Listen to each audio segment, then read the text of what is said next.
I used to believe I was doing exactly what my parents did, and that meant it had to be right. Growing up, a light spanking wasn't considered harmful. It was normal discipline. So with my first four kids, that's what I did. Nothing harsh, nothing anyone would call abusive. Or so I thought. Then my fifth child was born. Another thing I carried from my upbringing was the rule that you finish every bite on your plate.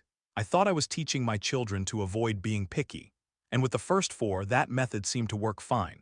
But my youngest was different from the very beginning. He was barely 2 years old, still in a high chair, still in diapers, when one night he refused to eat the dinner we served.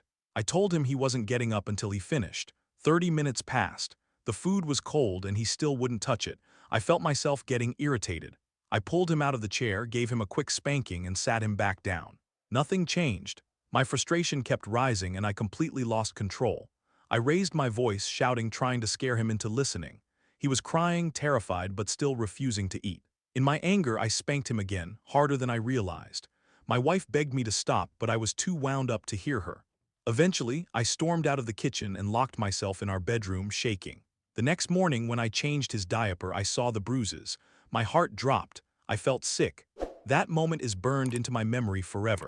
Years later, we learned he's on the autism spectrum. He isn't being defiant, he literally cannot tolerate certain textures or tastes. What I interpreted as stubbornness was actually sensory overload.